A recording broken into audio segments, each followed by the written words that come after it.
TPCSI fans, you want to revolutionize your sports investing habits? Allow me to tell you about WagerWire. WagerWire is an app that helps you become a superior bettor by allowing you to sync all your sports books and track all your bets in one place. See your current action, your betting history, and stats. You could also sign up for sports books and collect bonus offers. Follow them at WagerWire on X, as it's the best account on the platform. Head to App Store or Play Store now and search WagerWire and download the app.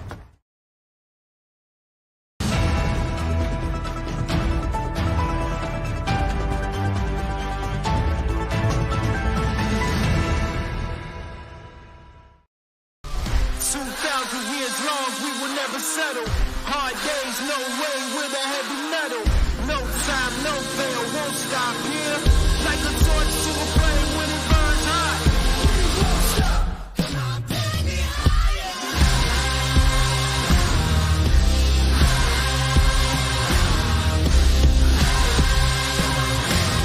Like a torch to a flame when it burns hot. We won't stop. Good morning, sports fans from all around the globe. I am the host, Jeff Dawson, East Coast Sports Investors, and we're having a crazy little snafu right here. So I'm hoping I can multitask here. Give me 1 second as I forward this to our producer as we speak.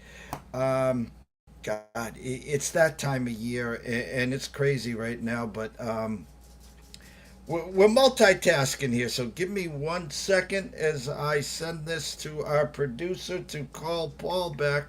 Paul is all locked and loaded, and we got ready to start, and we lost him. So, Jeff Dawson, East Coast Sports Investors. It's the Breakfast Bankroll live from Circa Sports. Paul Stone is there. We were just talking to him. We just lost him, so we're going to bring him right back here. And he has just entered the studio there. So first, a proud shout out to our sponsors and partnerships. Of course, it's WagerWire. Go download the app at Google Play. Trust me, it's free. I promise it will be the most used app you have from, let's say, next week through the rest of 2024 and beyond. Shout out to CT Bets, the rest of that team and family. Viva Tequila Seltzer. Just dropped off a handful of cases for the Labor Day weekend to my daughter Caitlin in South Boston. CT, thank you. We couldn't be happier, prouder to be partnered with you. And our newest sponsor and partnership, Atlanta Steaks and Seafood. Terry Smith, I know you've heard of Omaha. Omaha, yeah, Peyton Manning, we all know that. I promise you, this will be your go-to for grilling for the football season, for the holidays, for the Super Bowl. Get on over, check out the website at Atlanta Steaks and Seafood. Go follow Terry Smith over on Facebook at Terry Smith at Atlanta Steaks and Seafood. We'll be bringing him on throughout the year to talk Georgia football, etc., etc., etc. So we have two amazing guests today. Paul Stone, if you haven't heard of him, go follow him on X at Paul Stone Sports, legend.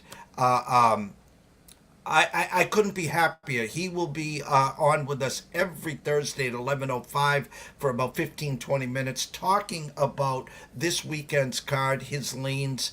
You can go head on over to Paul Stone Sports, get his information on a week-to-week basis. I know hundreds and hundreds of people that get it, and they're winning. They're winning and grinning and profiting there. And at 11:30 a.m., Berne Fratto, Fox Sports Radio, good friend and colleague, will come in to talk some Detroit Lions, and he'll be talking some NFL Week 1. Shout out to Noah Frank, the best producer in the world. We can't do it without you, kid. So without further ado, the one and only, Mr. Paul Stone.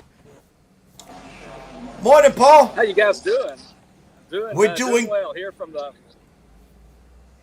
Nope, go ahead. Here from the Circa Sports Book in downtown Las Vegas. A little bit loud in the background, but a lot of excitement here with the college football season kicking off tonight in earnest, and glad to be with you guys. Well, we couldn't be happier. We did a lot of national radio with you last year, and we talked back and forth, and we couldn't be prouder to go live every Thursday morning with you here.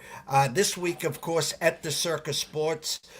Make sure you tell Mr. Benson and Mr. Stevens, East Coast Sports said hello. So, week one, week zero, the dogs were barking. You get up on Monday, you take a look at this huge slate. What are you seeing, Paul? Well, I think, when you're talking about week zero and week one in college football, the defenses, I think they do tend to be ahead of the offenses. Maybe even more so in some cases in the age of the transfer portal when you have numerous players changing teams. Many of those are offensive players, and many of those are quarterbacks. I mean, you look at the top four teams in the nation to start the year. Two of those teams, Oregon and Ohio State, have portal quarterbacks playing for that school for the first time. Oregon has Texas has Quinn Ewers, who actually started his career at Ohio State. So the portal is so active. I think it does impact offenses more. So I'll be looking at unders and probably leaning more towards underdogs the first couple of weeks of the season. But they do adjust pretty quickly, and we'll just kind of play it by ear as the season progresses. Now we got 12 teams this year, not 4. Is this as easy as saying Georgia, Ohio State? I'm hearing a lot of Oregon. Any teams that you could see sneaking in here? Again, with the 12-team format versus a 4, get in or you're out. Thoughts about the 12-team process and any dark horses? I'm hearing some Ole Misses. I'm hearing some Texas. Obviously, one loss and you're still going to get in most likely for the 12-team format. Some of the bigger names might even have 2 losses here. Who's some of your dark horses, Paul? Well, I think, first of all, your question, one of the questions is, does the SEC get 4 teams in or 5 teams? And Ole Miss, I really, starting out with the Rebels, with Jackson Dart and the self-proclaimed portal king Lane Kiffin, their head coach, I don't really see the Rebels as a dark horse. They're actually number 5 in my power rankings, and they've got talented players on both sides of the ball. They've really used the portal to fortify an already strong roster to just fill in the gaps, and they're going to be very tough. I think as far as dark horses, I think UCF in the Big 12. This is a wide open Big 12 conference. I think 8 of the 16 teams in the newly configured league could win the conference, and I think UCF with new quarterback KJ Jefferson, they've got a couple of big time running backs, RJ Harvey being one of those. Got big time receivers. They're going to be very, very good offensively. If they can make some improvement defensively, I think the UCF Knights could be a surprise in the Big 12 Conference. Looking at the Atlantic Coast Conference, Virginia Tech, they return a lot of people. They've got a dynamic dual threat quarterback in Kyron Drones. So wouldn't be super surprised to see Virginia Tech maybe sneak in there at about 8-1 to make the playoff. And then as far as the group of 5 representative, kind of a long shot. I don't think the group of 5 team is going to win a game in the playoffs, but at least they have a prayer. At least they have an opportunity under the new 12-team system. And I think a team to watch is Texas State in the Sun Belt. If they, if they beat UTSA early in the year there in San Marcos on their home turf, they, could be a threat to go undefeated. And if they're undefeated, some of the other teams will have some blemishes, and Texas State could make the playoff. Before we get into some of the games that you're looking at this weekend, any overinflated teams? Alabama, chip on the shoulder. The no Coach Saban, big Coach DeBoer fan there. But any teams that you see that seem a little overhyped that might struggle that most people aren't expecting to struggle, Paul?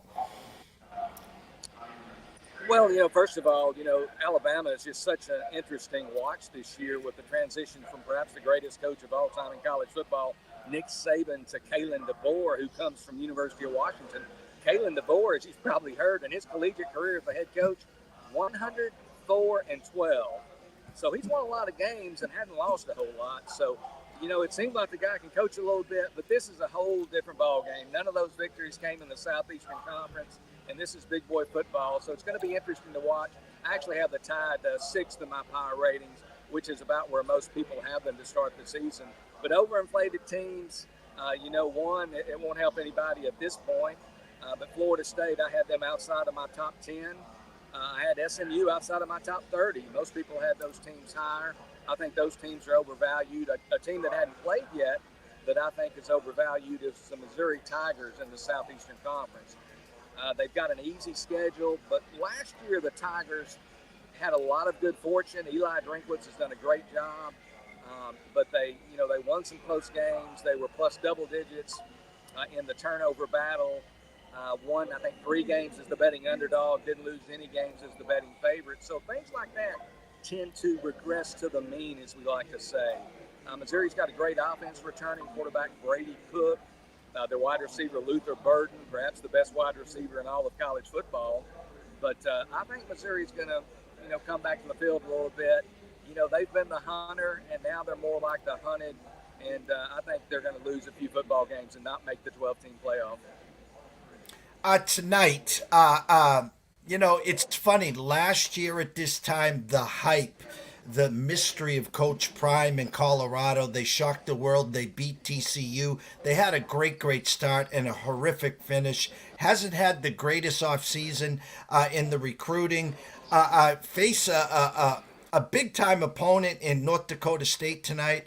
Are currently 9.5-point favorites. It's almost like a pros versus Joes. What I'm hearing, the whole world is on Colorado State, and it seems like the shops are on North Dakota State. Any thoughts on that game tonight? I like the over in that game. It's crept, I think, above 60 at this point.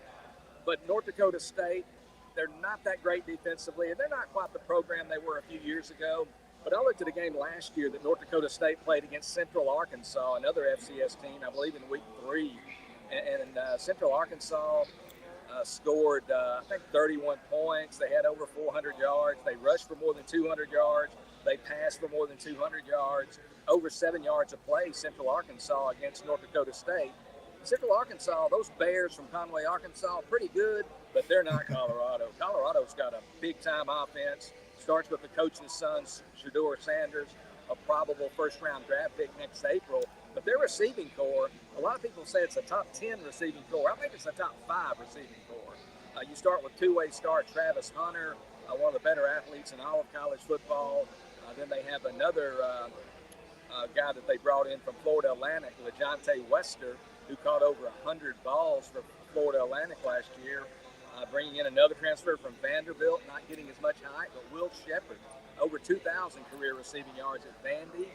And, they've got 4 big-time receivers, Jimmy Horn being another who's back for his second season for the Buffaloes. They're going to put 4 guys out there. People aren't going to be able to match up with them. North Dakota State, I love those Bison, but those Bison are going to have trouble slowing those Buffaloes down tonight. I think it's going to be a high-scoring game. Colorado, not all that strong on defense, especially in the back. I think we're going to see some points tonight. All right, we get to your card. We'll start Clemson, Georgia. Thoughts on that game? Well, I'm going to recommend this game under, and we'll get to some sides, but I'm recommending this game to go under 48.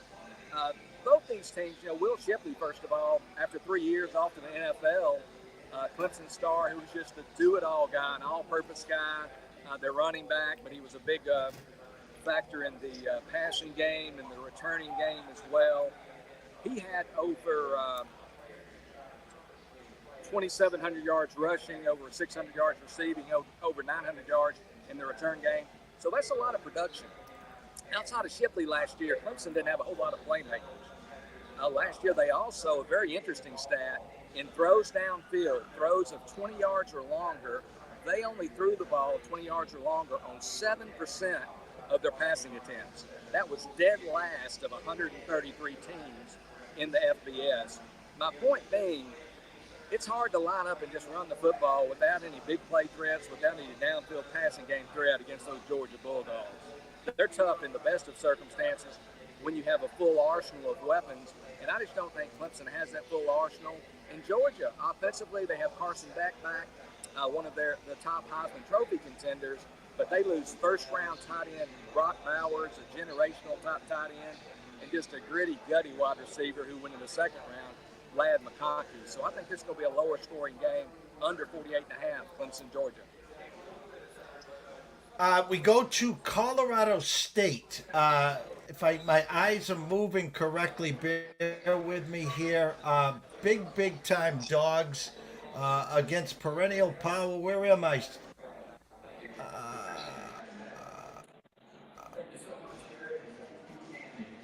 Got about 31 and a half on the Colorado. line. Talk about that game. Yeah, first of all, this is a Texas team that I've got ranked fourth in my power rating, so I'm certainly not down on Texas. But 31 and a half is a lot of points. It was actually 35 and a half until about 10 days ago when a group released Colorado State, so the Rams took a lot of action. But I still think Colorado State keeps this game within 4 touchdowns. First of all, Texas on defense. They lose their bookend defensive tackles, Byron Murphy and Tavondre Sweat, who are both off to the NFL. Those guys were big-time impact players for the Longhorns last year, so they're going to be a little weaker in the interior of the defense. And they're also just slightly vulnerable in the back of their defense. In Colorado State, they passed the ball 61% of their offensive plays last year. Torrey Horton, if people out there hadn't heard of Torrey Horton, he's one of the best receivers in all of college football. Big-time guy, over 2,000 yards receiving over the last 2 years. He's going to be a matchup problem. He'll have double-digit receptions against Texas on Saturday. Their quarterback, second-year starter, redshirt sophomore, Brady Nicolosi, threw 16 interceptions last year. But if he can clean up those interceptions, he's a solid. I think he's a bright young quarterback. I think Colorado State's going to score a little bit on Texas. I like Colorado State plus 31.5 against the Longhorns. Plus Texas, one thing to add, they've got a little game next week in Ann Arbor against the University of Michigan. So they might have one eye north to Ann Arbor. I love where your eyes are there. Boise State, Georgia Southern, 4 o'clock Eastern I'm looking on Saturday, August 31st. I had an opening number of 10, Paul, now currently 13 minus 10 cents at the Circa, a 57. What are your eyes seeing on Boise State, Georgia Southern? Yeah, entering the season, obviously, Boise State's one of those teams that's getting a lot of mention, and deservedly so, for that group of 5 spot in the 12-team playoff. So I think what that means is if you're a contender for one of those spots, it's going to be the committee is going to have an exceptionally difficult job selecting this group of 5 reps. It's going to be their biggest decision, I can almost guarantee you. And the reason is Memphis is probably one of the best group of 5, but they've got to play at Florida State. That game looks a little more winnable now than before, but they could get beat by a couple of touchdowns. Boise State, they're going to Oregon next week. They're going to be more than a 20-point underdog. They might take a pretty good, beating there. And some of the other group of 5 teams play some big-time opponents. So I think people say style points don't matter. I think style points do matter. I think you want to, you win as much as you can, buy as much as you can, and that's a game. A situation here that I'm looking for in Statesboro, Georgia, on Saturday when Boise goes to Georgia Southern. They've got one of the top running backs, does Boise, in all of college football, and Ashton Genty, a guy from the state of Texas who got passed over by some of the bigger schools, rushed for over 1,300 yards last year, 14 touchdowns, averaged more than 6 yards a carry. If you get a chance, watch this game. He's a tough man's running back, downhill runner, low to the ground, going to be perhaps the top running back picked in the NFL draft next spring, according to some draft pundits. You look at Georgia Southern, they lost a lot of people. There at Georgia Southern, Clay Helton, he's been more of an offensive coach. They played good offense, but they lose a lot of key components to that offense. Caleb Hood, he had 101 catches last year. His eligibility's been expired. They lose starting quarterback Davis Brin, and they lose most of their offensive line. So they're just not going to be as good offensively. And something else here, since the start of the 2008 season, Boise State is an away favorite, 46, 26, and 1 against the spread. That's 64%. And if you're keeping score at home, in sports betting, 64% is pretty good.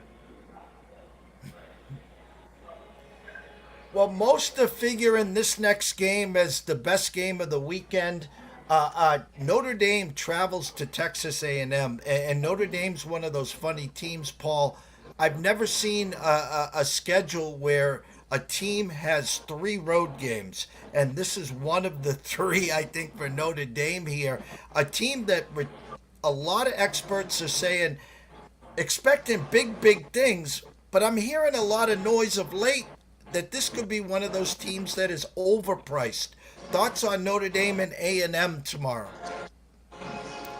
Notre Dame's a tricky handicap, in my opinion, as well, Jeffrey. And the main reason is their offensive line. They lost Joe Alt, their offensive tackle, who was the 5th overall pick in last April's draft, and then they lose their right tackle, who was a 2nd-round pick. So they were already replacing 2 big-time tackles. They were inexperienced on the offensive line, but they did have a redshirt freshman named Charles Geiger stepping in at left tackle for Alt, but he gets hurt in summer camp. A torn pec muscle, he's out for the year, so now they're having to shuffle some more. The Irish, very inexperienced on the offensive line. So this is a tough game. A lot of times I'm fortunate. I bet early. I bet a lot of games of the year. I typically have value, but this is one game. I don't have value. I've got some Notre Dame +1, Notre Dame +1.5 tickets taken, months ago in some cases. Now the line 3, and I think namely because of those injuries to Notre Dame's offensive line. But they had transfer quarterback from Duke, Riley Leonard. Really like that guy. Supposedly recovered from ankle injuries. The Irish have big-time defense. Howard Cross, their nose guard, All-America last year. Cornerback Benjamin Morrison, perhaps the top cover guy in all of college football. On the other sideline, Mike Elko, Texas A&M's new head coach, formerly defensive coordinator at Texas A&M. Most recently, the last 2 seasons, head coach at Duke. I still kind of lean Notre Dame here. These are just the types of games Texas A&M has lost historically. The Aggies only 10-14 the last 3 years outright in the Southeastern Conference. This is obviously not an SEC game, but they've had trouble winning the big games. In games, this is very, very interesting to me. In games with a point spread of 4 or fewer points, whether they are the favorite or the underdog, since year 2017, Texas A&M, if the point spread is 4 or less, 0, 11, and 2 against the spread. So this obviously fits that bill, and that doesn't mean, go to the sports book and bet the ranch. I think this is a toss-up game. It could go either way. But it's going to define the trajectory of the season for one of these schools. Notre Dame, they got an easy schedule. I've debated this with numerous people. I think they've got to go 11-1 to make the playoff. Even with their brand, if they go 10-2 and some other teams do some good things, I think Notre Dame's going to have trouble getting that large with that schedule. Before we let you go, you talked about Florida State and being overvalued. We saw the game last weekend in Dublin. Here they host BC. Florida State traveled to BC last year, and the return of Castellanos at quarterback, BC adds coach Bill O'Brien. BC had the ball with the chance to actually win that game outright last year. That with a costly turnover, Florida State survives in advance. Now they lose to Georgia Tech, walk-off last week. The number, it looks like there's a lot of money coming in on BC of late here. It's one of these. Do you favor more the team that has played a game versus BC traveling east down to Tallahassee? Now, first game for Coach Bill O'Brien. How do you look at that game? I wish I had the number in front of me, but I can state it with confidence in general terms. I saw a tweet, and I can't remember who tweeted it, but teams playing in week 0, playing a team in what we call now week 1 this week that didn't play last week. The teams that played in week 0 have a negative point spread record, about 40% winners, I think. So it kind of defies our conventional wisdom that we kind of come to think that a team with the advantage of the game, of having played a game, has the advantage versus a team that hasn't played a game. But at least over the last 4 or 5 years, I think with the sample size, that hasn't been the case. Florida State, even with last year's outstanding defense, they had trouble defending some running quarterbacks. There were some guys who put some yardage up against them. Haynes King went for 54 yards last week. And Thomas Castellanos, if he can cut out the turnovers, that guy, man, he is an athlete. And he sliced and diced them last year. And Bill O'Brien's a smart man. TC's got to run the ball 15, 20 times. And, I think this is one game where I did get the advantage. I played this game Monday before week 0 and got BC +22. But I still kind of like Boston College at +17. I think this Florida State team continues to be overvalued. I think DJU is who he was at Clemson, who he was at Oregon State. He doesn't push the ball downfield. He just looks a little bit, just something missing. Just doesn't have that it factor. I like the Eagles here against Florida State plus the points. As we always end our segment here, Paul, the stage is yours. I give you a nice little 7-yard button hook to tell everyone where they can find all your work, sir. Yeah, first of all, on Twitter, give me a follow if you elect to. At Paul Stone Sports is my Twitter handle. Also, if people send me an email, it might take me a little time, but I try to respond to email inquiries, whether it's about a team or a game. paulstonesports@gmail.com. And if you want to become a premium member of Paul Stone Sports and get all my top selections each week during the college football season, 9 straight winning seasons against the spread as monitored by the Sports Monitor of Oklahoma City, you can go to paulstonesports.org. Again, that's paulstonesports.org. Paul, you're the greatest. I am so jealous. Tell Mr. Benson, Mr. Stevens, East Coast Sports says hello. Go enjoy the week and have some fun. Cash some tickets, and we'll see you next Thursday, same time. Okay, thank you, Jeff. Appreciate you having me. Good luck to everyone. Take care. The one and only Mr. Paul Stone. Again, I could talk hours and hours with that guy. He is just a plethora of information. So many great nuggets there. So when we come back, the man behind the mic, good friend and colleague, Mr. Berne Fratto, Fox Sports Radio. We'll be right back. ECSI fans, you want to revolutionize your sports investing habits? Allow me to tell you about WagerWire. WagerWire is an app that helps you become a superior bettor by allowing you to sync all your sports books and track all your bets in one place. See your current action, your betting history, and stats. You could also sign up for sports books and collect bonus offers. Follow them at WagerWire on X, as it's the best account on the platform. Head to App Store or Play Store now and search WagerWire and download the app. Well, Bernie's got an amazing football year ahead of him. Big time Lion fan, the voice of Detroit back in the day. Detroit Tigers, we go way back to the glory days of that World Series. That team that started, I think, Bernie, 35-5, and the rest was history there. But his Detroit Lions this year got a bite at the apple last year, and they were right there. And me and Bernie have talked at length via text, via phone calls, about the potential of them hosting the NFC Championship game and how big that would be. I got them right now number 1 in the NFC. I have the Eagles number 2, and I actually have the Packers 3 with the Niners 4. Call me crazy, but we're blessed and honored to have Mr. Berne Fratto here with us today to talk Lions and NFL Week 1. Morning, Bernie. Yeah, how are you, bud? You mentioned the 84 Tigers, 35-5. My good buddy and college baseball roommate lived with us for a while, Marty Castillo, hit a home run in that series, game 2. Anyway, I digress. Well, Bernie, I had just graduated high school and getting ready for college, and I knew everything. There was nothing anyone could tell me. I was running from the north end of Federal Hill to New York City. I just, burning money back in those days. And when the Tigers got off to such a hot start, I think there was a 10-game stretch where I bet against them all 10 games, and I think they went 9-1. So let's just say, I wasn't that smart back then. Well, they were 104-58. They led wire to wire, and interestingly enough, they beat the Padres in the World Series, beat the Royals in the playoffs. They didn't have the wild card back then. They were combined 7-1 in those playoffs, which extrapolates to 35-5. So they start fast, they finish fast, and this weekend I still have my credential with the Tigers. They're having the 40-year anniversary of the 84 Tigers. It was an amazing story. They were just absolutely loaded. Fun to watch. When baseball was baseball, Bernie, but that's for another show here. Detroit Lions, I can't have them any higher in my power rankings.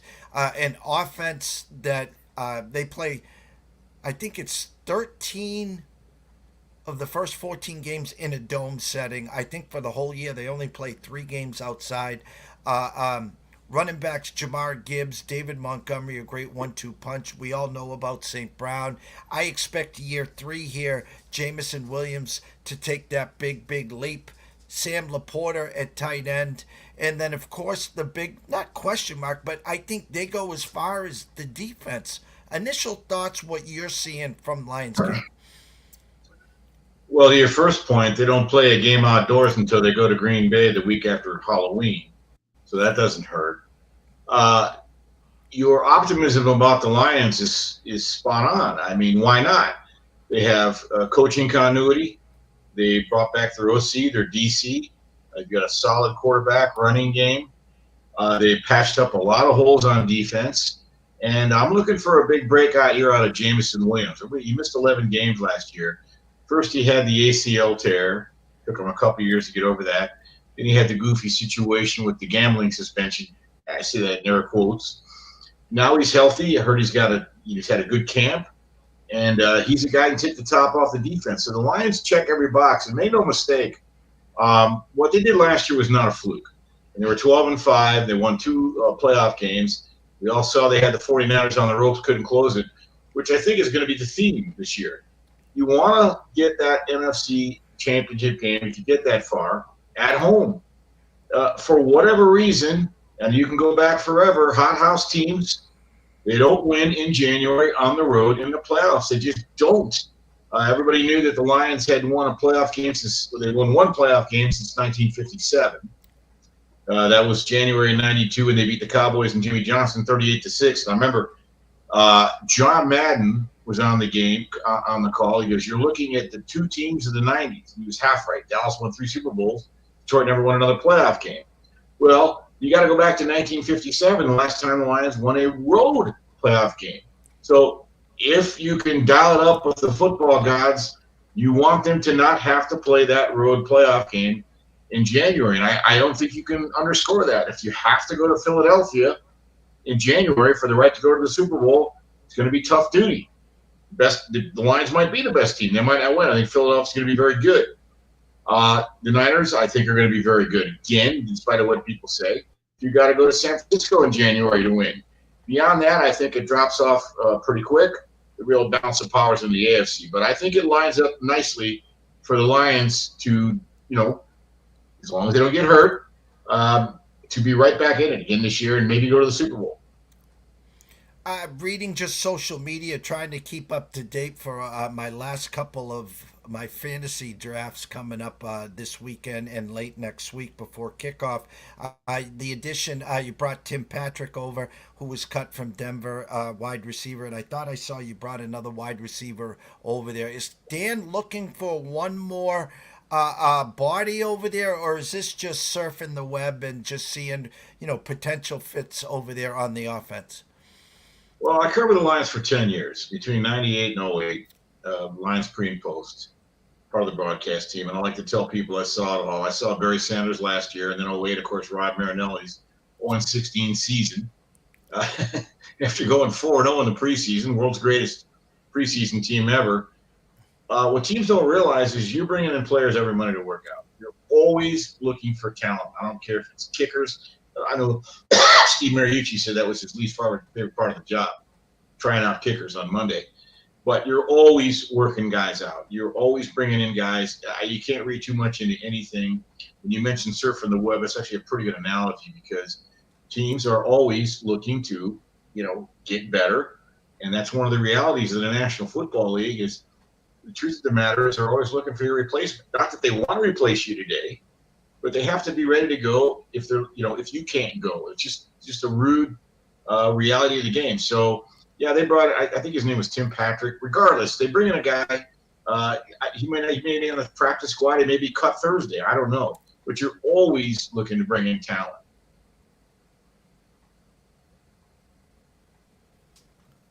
I had one of my greatest fantasy football years way back, Bernie, when I had hair and it wasn't gray. I had the hookup of Mr. Scott Mitchell and Herman Moore, one of my all-time favorite wide receivers. 1995, that was a very prolific offensive team. Very. Mitchell threw for 4,000 yards. That was the year, of course, they got to the playoffs and lost to Rodney Peete 58-37, and Mitchell and Wayne Fonts got into a fight on the sideline. But good memory. That people forget the Lions of the 90s were not doormats. They went to the playoffs 5 times and just never did anything. You talked about the 49ers, and throughout the offseason, the OTAs, they've had over 25 injuries. The Ayuk drama is just maddening. And today, the Cleveland Browns restructured Deshaun Watson's contract. Now, of course, the whole world's like, all right, this is it. Ayuk's going to Cleveland. Maybe they send back Amari Cooper, a second and a fifth, yada, yada, yada. I saw John Lynch yesterday.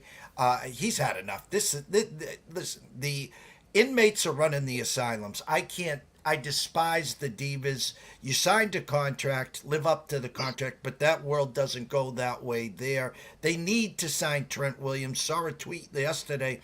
Brock Purdy and the 49ers without Trent Williams is dismal. And you said you're still high. You're still high on the Niners. Yeah. Why is that, Bernie? Look, there's a culture there. Let's sort the crap from the manure. Trent Williams, you should be worried about. He's a guy. Here's a guy who's made $148 million in his career. He doesn't give a flying horse's pursuit. He'll miss week 1. Brandon Ayuk, I'll bet my finger he's there week 1. He's not going to miss any game checks. I never once believed he was going to Cleveland. Never once believed he was going to Pittsburgh. He's leveraging. He sees what Justin Jefferson has. He sees what CeeDee Lamb just got. Receivers have become divas, Jeff, because about 20 years ago, the NFL became basketball on turf. Linebackers run like DBs did. Defensive ends run like linebackers used to. It's all about creating plays in space to get your playmakers in space. It's no longer 3 yards in a cloud of dust. And by the way, just a quick aside, the running back position is every bit as important as it ever has been. The difference is now it's interchangeable. Okay, they haven't diminished the running back. The Kansas City Chiefs found out your first-round draft pick can go down. Your seventh-round draft pick out of Rutgers can take its place, go to the Super Bowl, rush for 137 yards, and win a Super Bowl. You replace these guys, and the backup guy gives you about the same production. So they're not paying that position to the degree the running backs want them to, although cry me a river, Saquon Barkley. You made $60 million in your career. So did Ezekiel Elliott. So conversation for a different day. But to your point, why am I still high on the 49ers? You look at their schedule. They're at Minnesota. They're at the Rams in New England and Arizona. I don't know how they don't start out 3-1. You go from there. Their chief competition in their division will be the Rams. Everybody's really high on the Rams. I think they'll compete. I'm not as high on the Rams as everybody else. The Niners are still a 10-11 win team. They're still going to make the playoffs. And once you get in that tournament, they have the culture that knows what to do. To your point about Trent Williams, is that a Yogi Berra stat or is it real? It's a very small sample. I don't know. People line up to bash Brock Purdy because they will not allow him to outlive or overcome his draft position.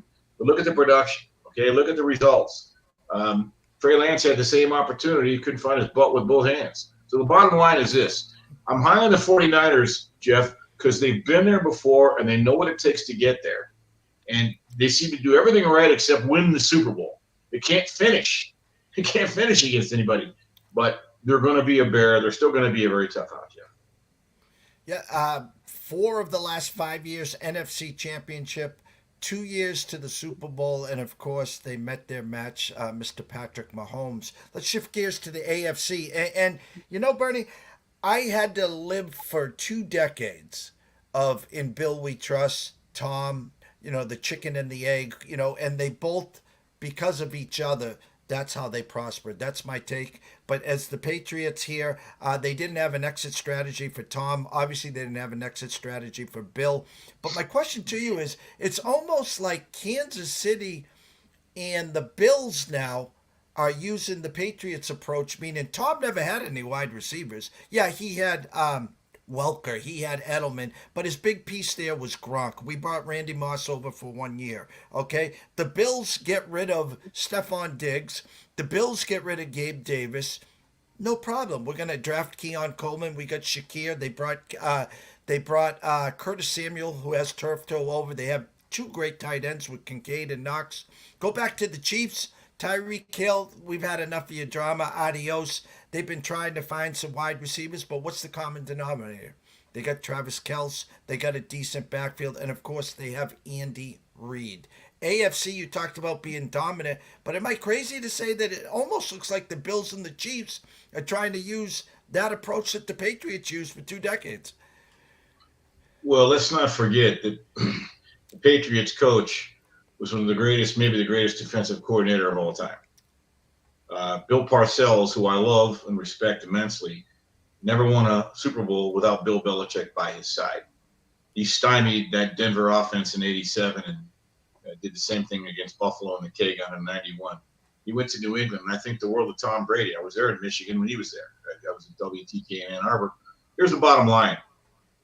Defense still finds a way to get it done. You got the old defense wins championships. That axiom was born because you may get a lead, but you got to hold the lead, right? The Chiefs' defense last year was outstanding, especially when it needed to be. Third down, fourth quarter, red zone.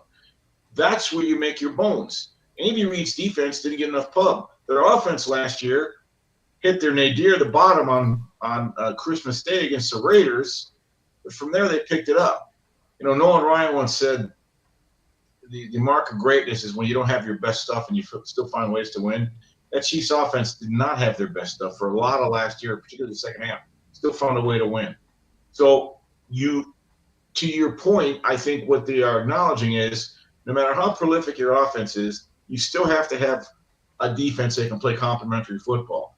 Having said that, although I think Buffalo will be competitive, I don't think they go deep into January. And not because they lost Stephon Diggs. Stephon Diggs is a pain in the ass. He'll drag Houston down. Watch it happen. So I think Houston is phenomenal. I think D'Amico Ryans is one of the brightest young coaches. What he did last year was not a fluke. What C.J. Stroud did was not a fluke. But what goes up must come down. I look for Houston to regress to the mean. As long as these teams are healthy, I'll tell you who I think is going to be Kansas City's biggest pain in the butt. Cincinnati. Joe Burrow is not afraid of Kansas City. If Joe Burrow and Patrick Mahomes lock horns in the AFC Championship game, get your popcorn ready. I think Miami is going to be a lot better than people realize. I like that team and what they've done. As long as they don't have to go into a cold weather city in January, again, back to getting that home game, they're going to be very tough. So, look, there are 4 or 5 teams, I think, that really, maybe 6 teams in the AFC. You can throw Baltimore into that mix, hold your nose, throw Baltimore into that mix. Miami, can't rule out Buffalo. And I would even mention the New York Jets.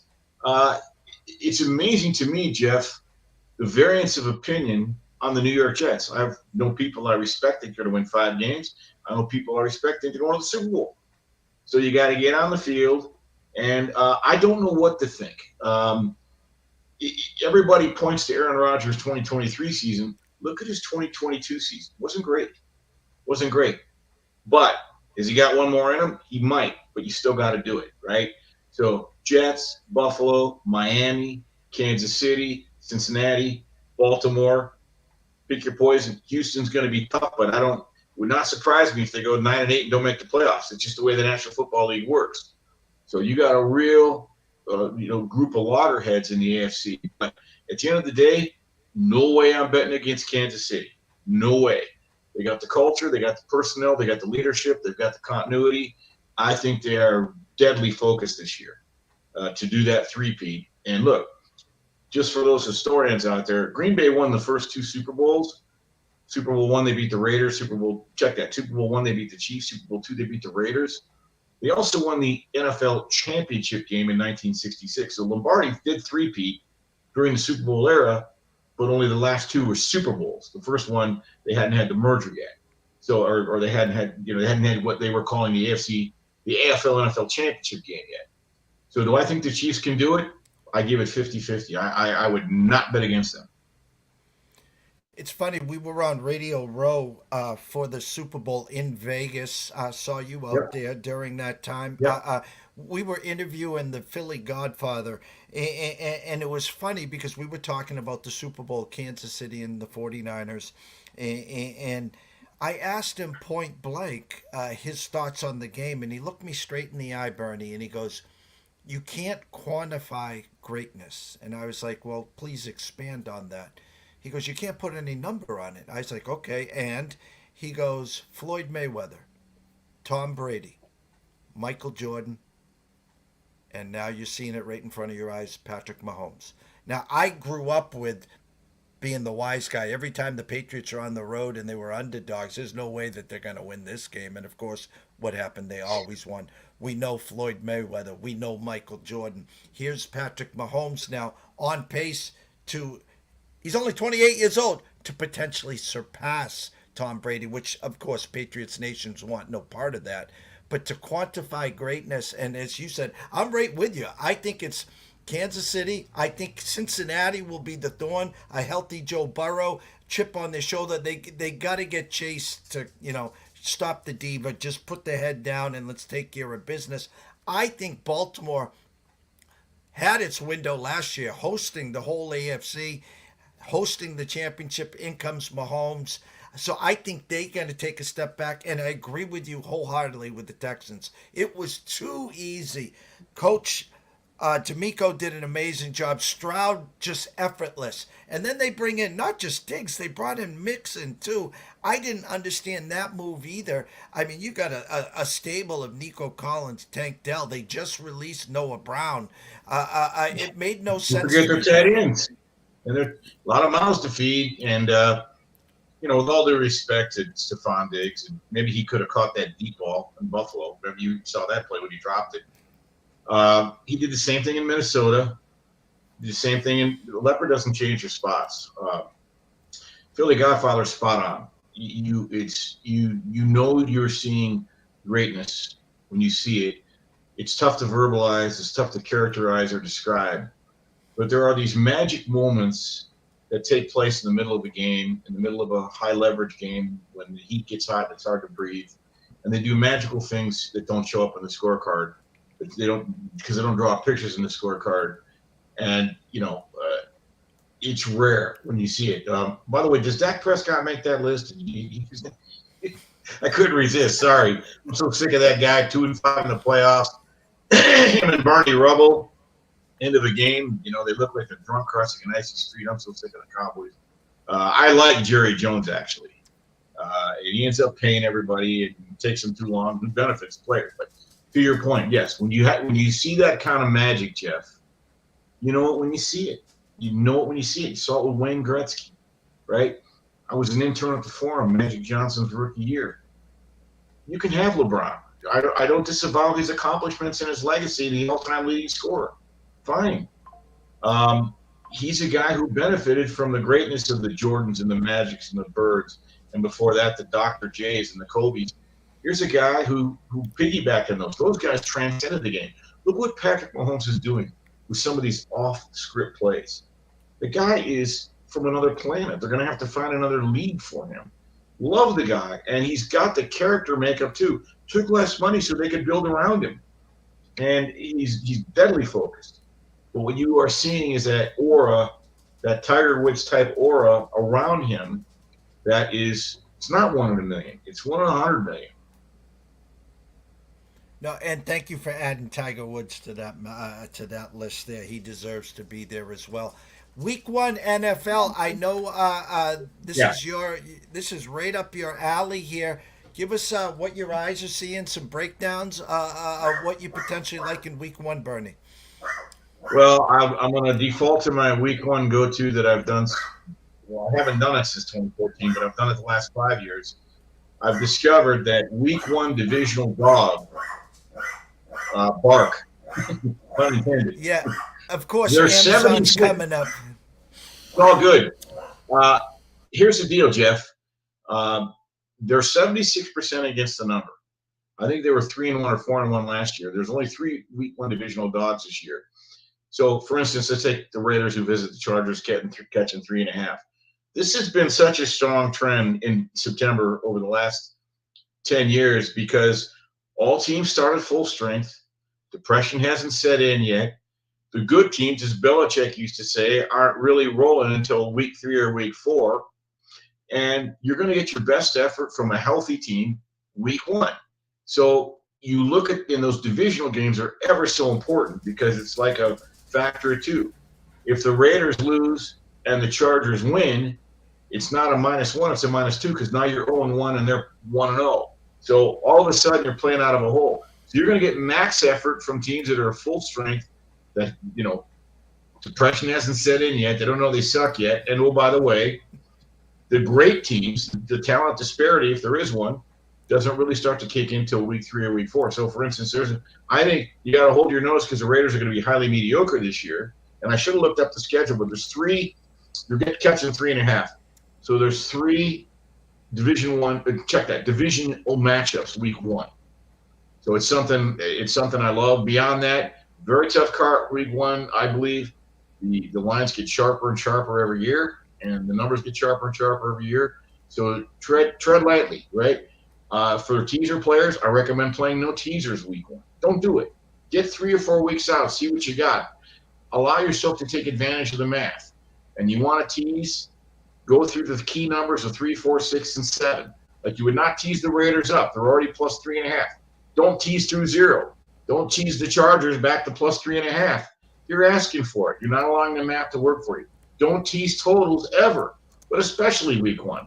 So, look, bettors can make money if they understand money management and understand calculated risk and probabilities and EV. So week 1, divisional dogs have been the best value I've seen now the last 5 years that I've been a part of it, and my research goes back to 2014. 76%, Jeff. That's nothing to sneeze at.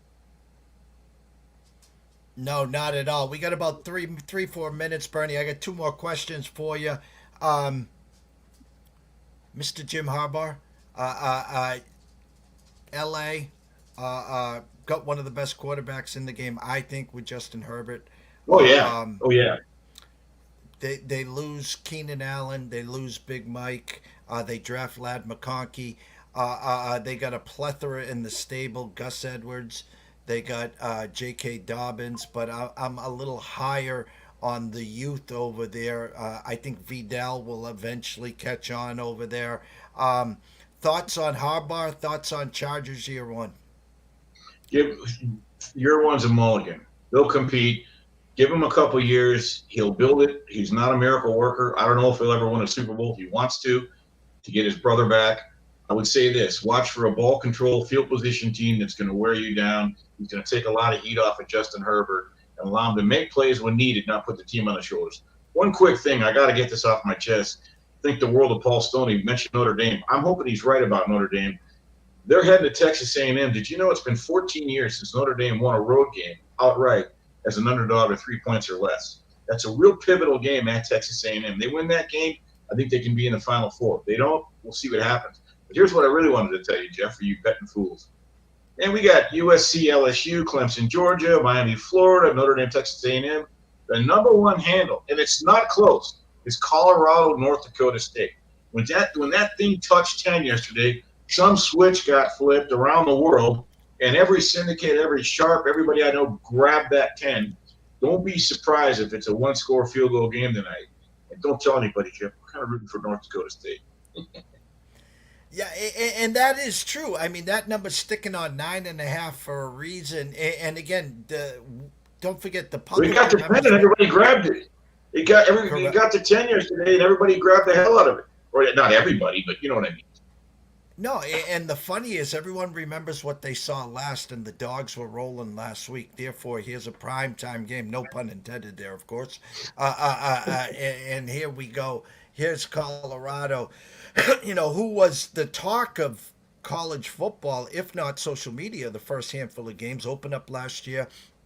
19, 20-point underdogs to TCU, went outright, had a great start, beats my Nebraska team, and then again just faded into the sunset. His son is phenomenal. Hunter is phenomenal. Some people think he's got 1 foot out the door, have one big year, and then who knows, he's going to head and be the next. I'm a little worried about that offensive and defensive line. I know they're telling us that they've brought in a bunch of guys, including freshmen and transfers. You don't just build your interior overnight. And ironically, that is North Dakota State's bread and butter strength. So you're going to see them run the ball tonight. You're going to see them be physical. I think you'll see them play a ball control field position game, try to muck this thing up.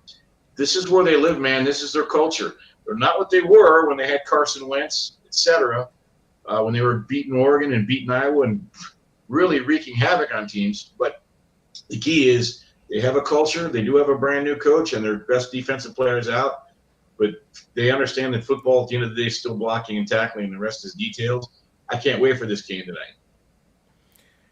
Last question. You have Biff's Almanac in your hand. Sunday, 8:20. Lions host Rams. Final score. Lions 31-24. You heard it there from Berne Fratto. As we always end here, Bernie, tell everyone where they can find you. Obviously on X at Berne Fratto, but give them your Fox Sports Radio schedule for the weekend. Jeff. Of course, you've been a guest on my show. You're my Boston correspondent. You can find me on Twitter. I still call it Twitter. I can't help it. At Berne Fratto. Give me a follow, please. Well, you don't have to if you don't want to, but then your first line for frontal lobotomy. And, of course, Fox Sports Radio, as you mentioned. I'm blessed. I'm entering my 7th year at Fox Sports Radio. I have 2 shows, the Berne Fratto Show, which airs 11 p.m. Pacific on Friday night to 2 a.m. Pacific. And then, again, Saturday night, I sign on at 11 p.m. Pacific and go to 3 a.m. And I'm fortunate that I get to do a lot of fill-in stuff throughout the network. I've done a bunch of Ben Maller shows. Work with Rob Parker, Jason Smith, right on down the line. So when they need me, I'm like the Burt Campanera, Cesar Tovar. Google it, knuckleheads, of the network. But yeah, I've been a fixture at Fox Sports Radio, Jeff, going ahead in my 7th year. So greatly appreciate the listenership and the people that I've engaged with, and it's really fortunate to be here. Shout out to Russell Saylor.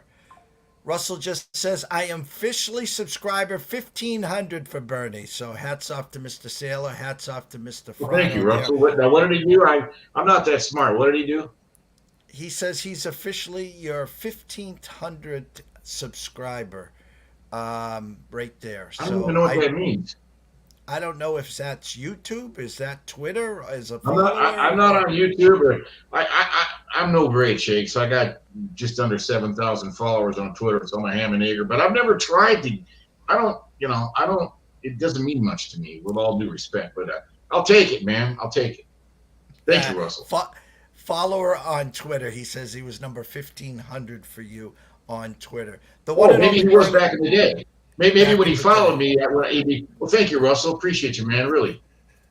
The one and only Berne Fratto. Bernie, we can't thank you enough. Enjoy the weekend, and we will see you real soon. What we're looking to do here, very simply, guys, is Monday through Friday, roughly 10:30, 11, depends if we're West Coast, East Coast, or wherever.